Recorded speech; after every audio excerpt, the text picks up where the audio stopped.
Good morning, everyone, and thank you for joining us today.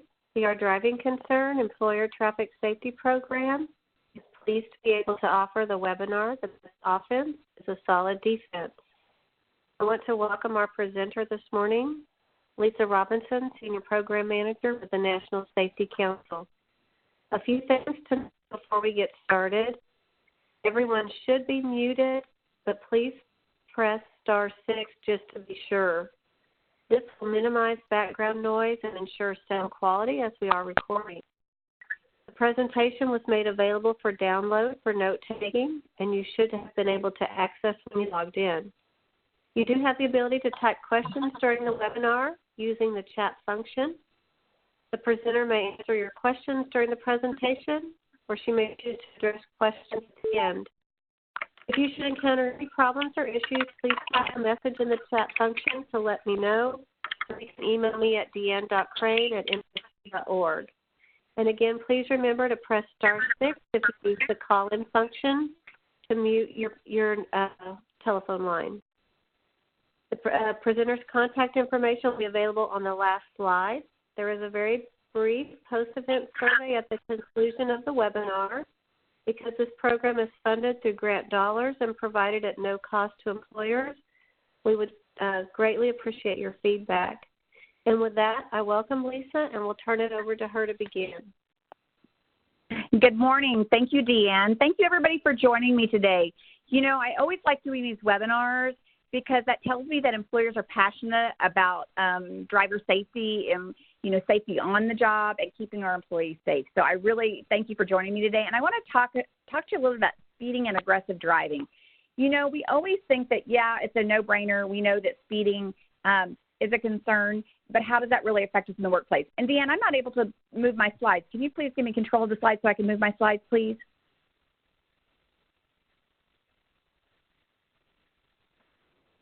Deanne, can you help me? I need to move my slides. You have control. You're on the presenter. Got it. It's moving now. Thanks. Got it. It's moving now. Great. So what I want to say is, you know, when we think about the job tasks that we ask employees to do or we hire them to do, when we think about the job, we think about the task. We're thinking about the requirements to do the job. So if it's construction, if it's, you know, mowing yards or landscape or whatever the job might be, a lot of times we're thinking and we're really focused on the tasks that they are actually hired to do. We may say something in the job description like you need to have a CDL or something along those lines or a valid driver's license, but when it comes to the driving aspect, and when I talk about the driving aspect, I'm talking about driving to a job site, from a job site, even driving from meeting to meeting. You may have an employee that drives from their home to the airport and gets a rental car and goes to a meeting. That's what I'm saying when I'm talking about the driving aspect of the job. So, or it could even be somebody in the office who runs errands for the company, maybe bank deposits, picks up lunches for meetings, anything along those lines. That is the aspect I'm talking about when I talk about the driving component to be able to accomplish the job task that they're hired to do. A lot of times that component is not in the forefront. It's more or less, yeah, we've got a driver policy. Yeah, they need to sign off that they've got a CDL. Yeah, they have to have a valid driver's license. We're going to pull an NVR. But the aspect of driving behavior and how that affects the company isn't on the same level as what we're hiring somebody for regarding their job requisition or the requirements to be able to do that job. We also sometimes assume, because when we hire people, we want to see that they've got a valid driver's license, right, or a valid CDL. We're looking for that. But that driver's license does not replace a comprehensive driver safety program for your company. That driver's license does not mean, because they've had this valid driver's license for 5, 10, 15 years, does not mean that their driving behavior is excellent, good, or will not affect the company negatively with risk reliability. It doesn't mean that this person is able to drive like you expect, okay?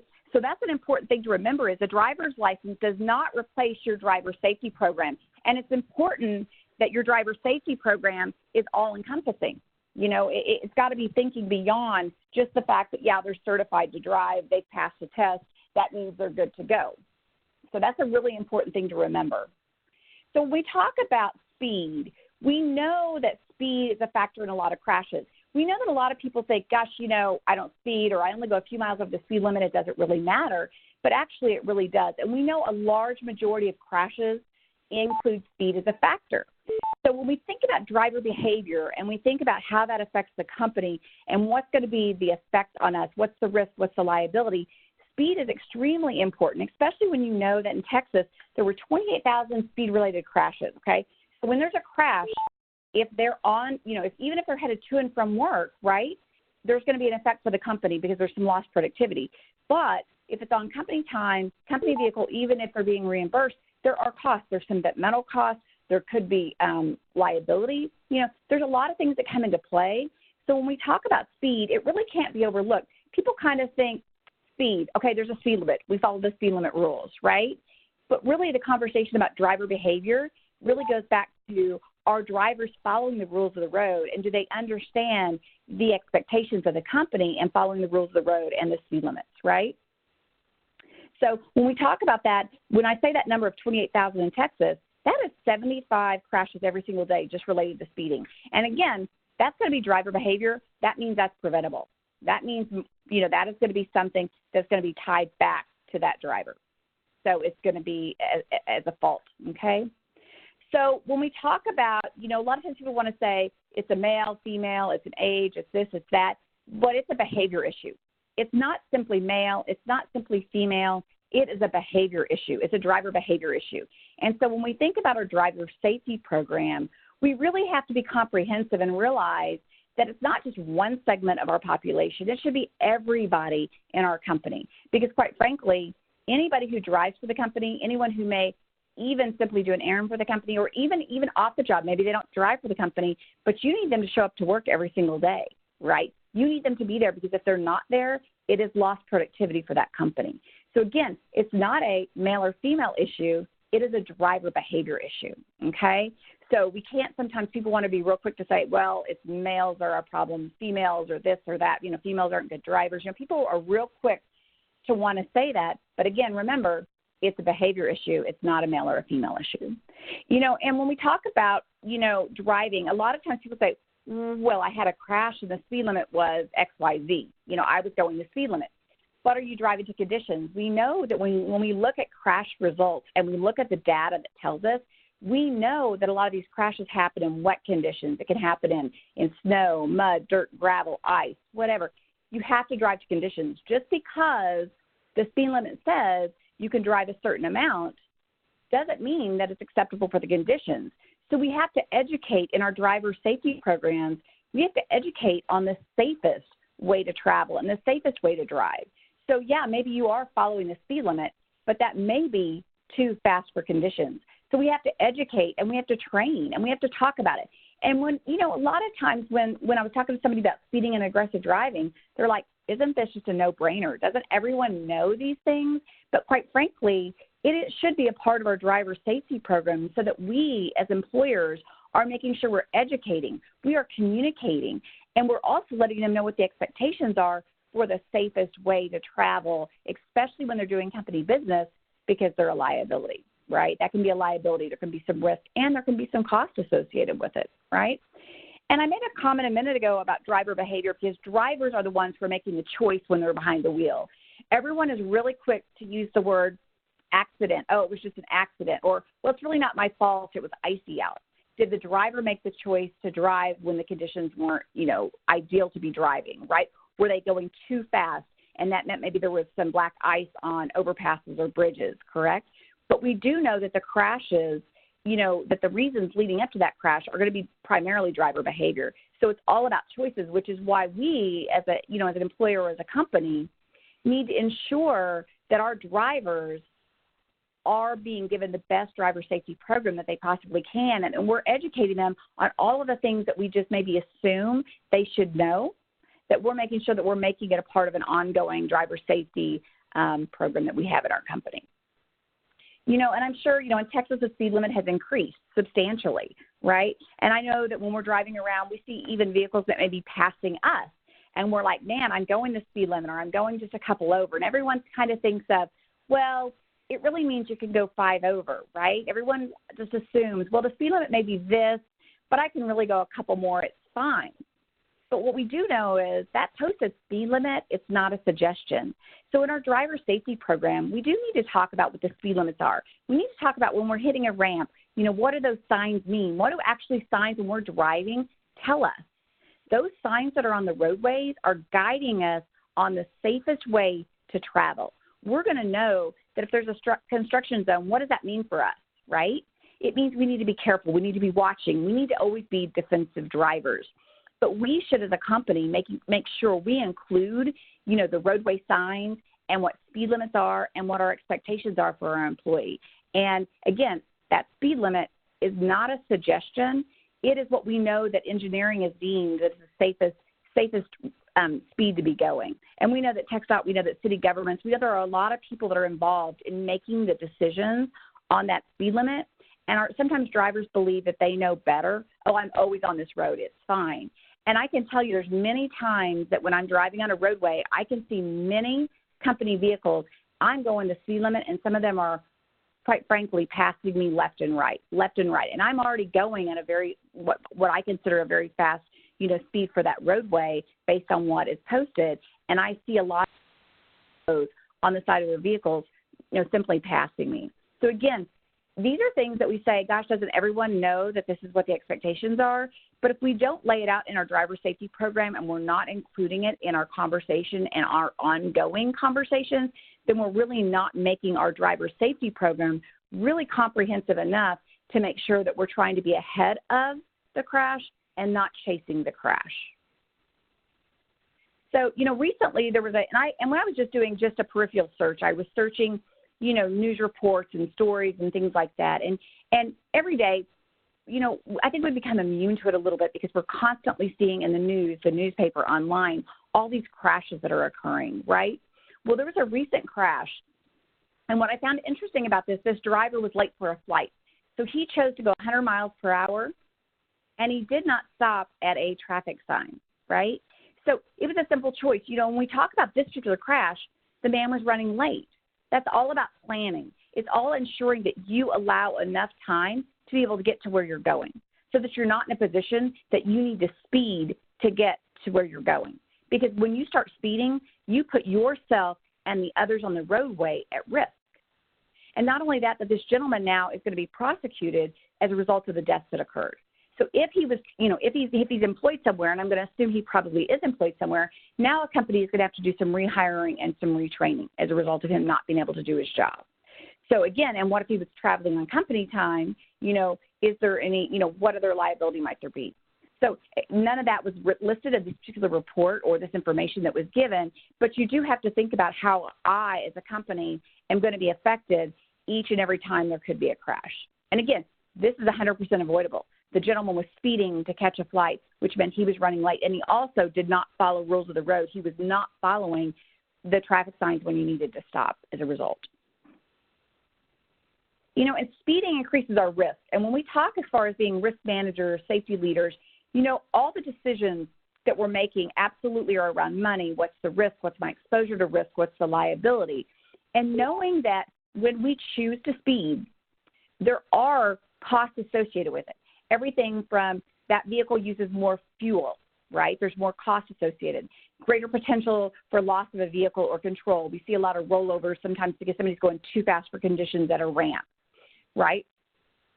But we know that the stopping distance is you're more in danger of maybe hitting the car in front of you or hitting somebody else because you can't stop in time. We also know that the degree of the crash severity can be more severe as well. That means higher bent metal costs. That can be more severity of injuries to the people in the vehicle as well. So there is a risk when we are choosing to speed. There is definitely a risk that we all face. So what's driving speed, right? What's causing everybody to speed? Well, some of it's traffic congestion. You get where there's a lot of traffic around you and you become anxious. You're trying to get to where you're going. And because traffic stopped, whether it's road construction, a crash up ahead. So we decide that we're running late, right? So we start, hurrying. Another factor is we are running late, right? We left the office a little bit late. We left home a little bit late. So now we're trying to make up that time to get where we're going so we're on time instead of simply letting somebody know, hey, I may be a few minutes late, I am on my way, okay? And then, sometimes people believe because they're in a vehicle, they're kind of, they're anonymous. They're insulated because they're behind the vehicle. Nobody knows who they are, And then sometimes it's just a simply disregard for the law because people believe, hey, I'm a good driver. I'm really good. I can do this. No problem. It's not me who's the problem. It's everybody else on the roadway. So, and a lot of these things, we can change this because it is, again, driver behavior that's making the choices. So what about the consequences? There's a lot of consequences. People automatically think of getting a citation, right, which is points on their license. They may have to pay money as a result of getting the citation, right? But again, there's a lot of consequences due to speeding. If they get so many points, are they going to be able to drive for the company? Will they still have a valid driver's license? Could their license be suspended? There are lots of consequences that you have to think about when it comes to speeding. And again, if there is a crash, again, there's liability. But again, what other consequences could there be? And again, if your employees don't have a valid driver's license, can they perform the functions of the job that they're hired to do? So if they cannot, does that mean you now have rehiring or retraining costs? What can happen as a result of that employee not being able to drive? And what happens when they do get, these citations? So what about aggressive driving? I'm sure we've all been or seen people who are aggressive behind the wheel, right? We've all seen people who maybe honk their horn at you, maybe they wave at you unkindly, maybe they're, showing a fist. We've all seen stories on the news and in the media where somebody got out and they hit somebody with a golf club. They hit the windows. They've gotten out and they've had a fight, on the roadway because they're frustrated. And aggressive driving is, the operation of a motor vehicle in a manner that endangers or is likely to endanger persons or property. And I think we've all felt frustration when we've been driving, and we have to learn how to manage that. And that's another component of your driver safety program. If we're not talking to our employees about aggressive driving, others as well as themselves, and how to maintain control, that's a really good component that should not be overlooked in your driver safety program, right? So, and it's become more prevalent as more people are driving, as more people are frustrated, as more people are stressed over work or family or they're fatigued. We start to see and hear more stories about people being aggressive when they're driving. And the congestion on the roadways seem to sometimes get worse. And so we tend to see more of that, right? And so what are some of the things that we see as a result of aggressive driving? Following properly. If that happens, and we've all seen it, the person behind us is in a hurry, so they go around us. I call it leapfrogging, and they're going in and out of traffic. They're putting every one of us on the roadway at risk when they're starting to do that. I had a gentleman share with me one time about they had an employee who was following behind another vehicle. That driver was frustrated with the driver in front of him. So what the driver chose to do was go around the driver in front of him and slam on his brakes, kind of like, brake checking. We've heard of that before. So the driver of their company was frustrated, goes around, slams on their brakes, and this is on the interstate. He wound up actually causing a collision and a fatality as a result, okay? So that's simply because they're angry and they're aggressive while they're driving. There's no need to be frustrated, angry at other people on the road. We need to figure out how we drive and how we maintain our composure, right?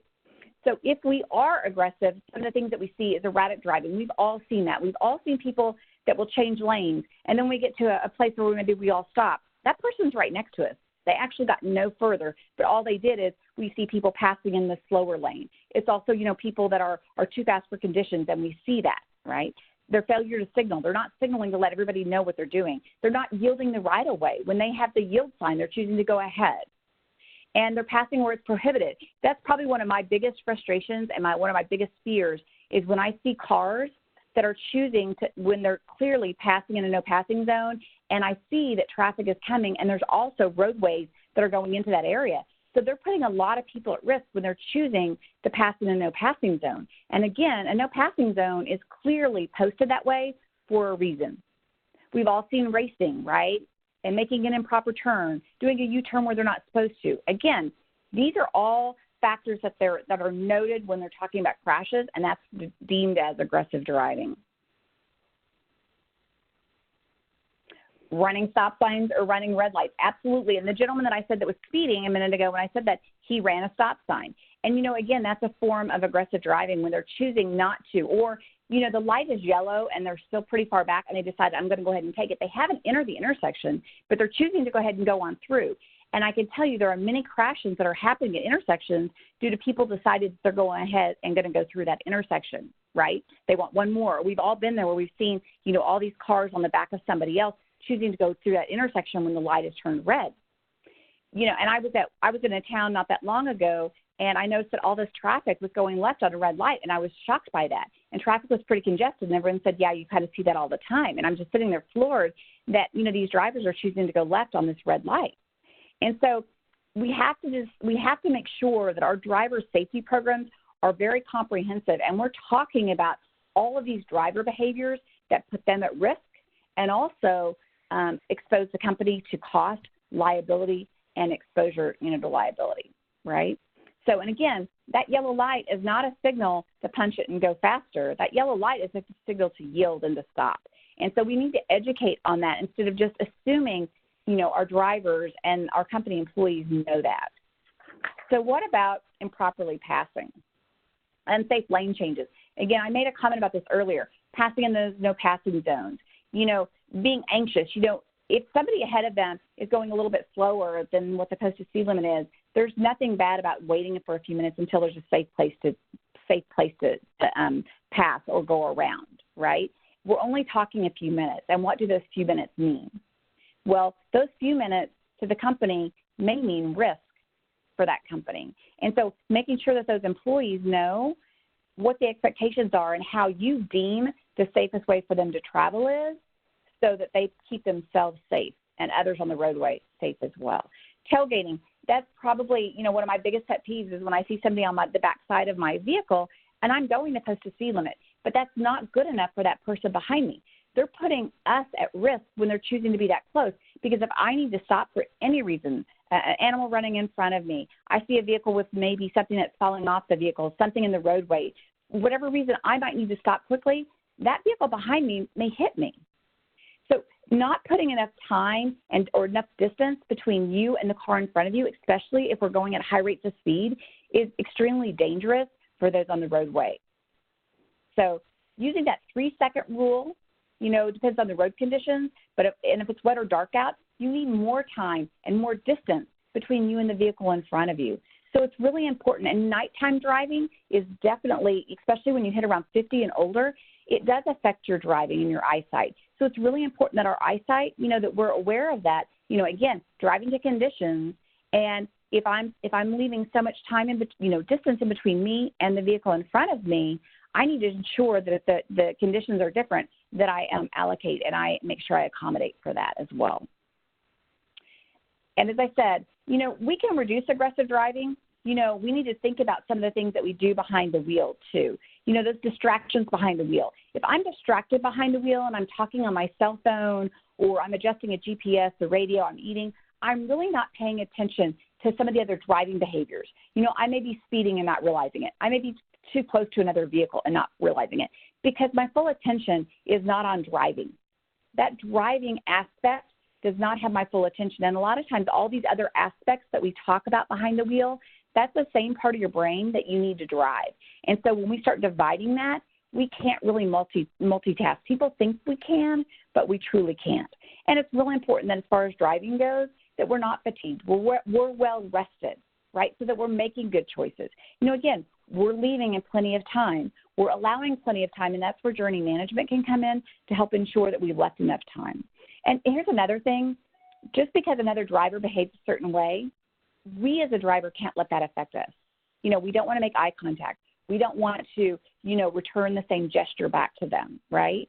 So we want to make sure that we teach our drivers how to maintain their cool behind the wheel. Because also, just think about it. Every time an employee is in a company vehicle, they're an ambassador for that company. And people notice the behavior of that driver behind the wheel, and they definitely notice, especially if that vehicle is logoed. We know that there's a cost associated with it. We know that employers are paying money, whether it's on or off the job. Off the job, is, your fringe cost too, when we think about that. So understanding that our employees driving and speeding and aggressive driving on or off the job affects the employer's cost in the bottom line. And that the employer is always looking at how they can do a better job of their costs, saving money. And one way is having a really good, safe, and a really great driver safety program. and making sure that speeding and aggressive driving is something that's covered in an ongoing manner is really key. You'll have new employees that join the company, and other employees will leave. But again, remember, we become complacent when we drive. And so that's why it's really important that your driver safety program be consistent and ongoing. And that when we talk about speeding and aggressive driving, we don't just talk about it once and call it good, right? We're finding all sorts of opportunities to make sure we talk about good driving behavior, because that will make our drivers have the best driving behavior when we're working with them. And again, we've all heard the best offense is a strong defense. So that means having a good defensive driving program, having a strong driver safety program. It means that what we're doing as far as an employer goes, we're addressing transportation safety. We're having a strong driver safety program, and we're making sure that it's ongoing. Because if we chase after the fact, we're having a lot more costs. We're open up to liability. We're open up to risk, and we are reacting to what's occurring instead of preventing it in the beginning. So we want to change driver behavior. We want to increase their skills, right? And again, we've all noticed that as time passes, we do become a little bit complacent when it comes to driving. And we have the opportunity to make sure that we are including topics that are really important when we know that speeding and aggressive driving is really prevalent. And as a company goes, we really do want to stress safe driving behaviors. And when we talk about this in our program, this is why I always talk about capturing every 2 minutes. A strong driver safety program isn't just a once a year where people all go to a training class because it's required. I'm talking about capturing every 2 minutes to make sure that we're reminding our employees that we want them to be safe on the roadway, and we want them, to start their day and end their day the same way. And some of the best things that they can do are being a safe driver, having the best driver behavior, meaning not speeding, watching their speed limit, driving to conditions, right, buckling up. So it's really important that we as a company set a good standard. And there was a survey that was done by the National Highway Traffic Safety Administration, and 6 out of 10 respondents in the survey commissioned consider unsafe driving by others as a major personal threat to themselves. A lot of times people feel like somebody else's driving is kind of the problem. And so it's really important that we know that we are also a part of the solution here in keeping our roadway safe and making sure that our employees are safe when they're conducting business or when they're doing things on behalf of the company. And it's really important that we talk about sharing the road. What does that actually mean? People sometimes when they get out there and they drive, they think they're insulated because they're in this vehicle. And what they need to remember is, hey, we all have a place on the roadway. We all want to get there safely. How do we do that best, right? If you're in the left lane and someone wants to pass, you need to let that other driver pass. And if they're going, and we also know that left lane, that fast lane is for passing. So we also know different things like you need to move over if you see emergency vehicles. There are a lot of crashes happening in Texas. There's secondary crashes that happen as a result of a current crash that's going on. So when officers and first responders are working on a crash site, another crash happens because a driver may be speeding, they may be distracted. A variety of different things come to play. And so we need to make sure that we're educating on how do we share the road when there are a lot of vehicles. There's road construction, right? What should you do as a driver if somebody is tailgating you? What do you need to do to remain calm when you're driving? That the company encourages them to leave with plenty of time to ensure that there's plenty of time to be able to get to where they're going without needing to speed. That you are encouraging them that if they're going to be a few minutes late because of traffic, that's perfectly fine, that they just notify somebody. Some of the things that you talk about are not using your horn, using it sparingly. If you feel that they're unsafe, they need to notify the authorities and have someone, be aware of that. And again, don't take it personally. Learn how to share the road. One other thing is, through our project, one of the things that we try to do really hard, and again, there's no cost to it because we're funded by a grant, is to support the employer so that they can make driver safety an ongoing conversation, that their driver safety program can be all-encompassing, meaning they can utilize tools, resources, online as well as paper. They can utilize posters. They can utilize a variety of things to keep talking to their employees about safe driving. And again, we have incorporated speeding and aggressive driving within the driver behaviors that we share with employers. we have a really great looping file that goes onto monitors and that has this traffic safety messaging. Again, it's all about educating and keeping our employees safe. And so utilizing a variety of tools to do that. Again, they're all free on our website, txdrivingconcern.org. You can take advantage of all of these things to help make your driver safety program stronger and more rounded. We have electronic e-learning modules. We also have really great safety talks. We've got a brand new one that we just developed on speeding, and I believe it was attached to the webinar. Our goal is that the employer is really equipped to make sure driving behaviors is a priority. So I want to make sure that you guys know that we are here to help support your efforts in making driver safety a priority. I want to shift to thinking about, safety over speed, making sure that our focus is on the safety of our drivers, the safety of our employees, and that we as a company think a little bit differently, and that we encourage them to think about their safety first, safety of the other people on the roadway, and they think before they start to speed. And you as an employer have a great opportunity to make, speeding and aggressive driving an important component within your driver safety program, because we know it's prevalent. It should be one of the priority conversations that you have within your company. And I want to thank you for joining me today. I hope that you've gotten a couple things to think about when it comes to working with your employees, having a strong driver safety program, making your driver safety program about 100% of your employee population, making sure that you're capturing every 2 minutes, and making sure that we don't overlook some of these driver safety topics like speeding and aggressive driving, because maybe we assume that they already know these things, right? We want to make sure that we take an opportunity to make our drivers the best drivers out there, and so that way it reduces our costs, the employer's exposure to liability, and it keeps everybody safe, and they go home safe at the end of every single day and every single shift. Thank you for joining me. If you have any questions, you can feel free. If I can see any here, I will be glad to answer them. Otherwise, here is my email and my phone number. You are more than welcome to give me a phone call, send me an email. Cindy Leonard, who is the program manager in Texas, will be glad to work with you and your company and provide the resources and the tools so that your program can be strong as well. Thank you. Are there any questions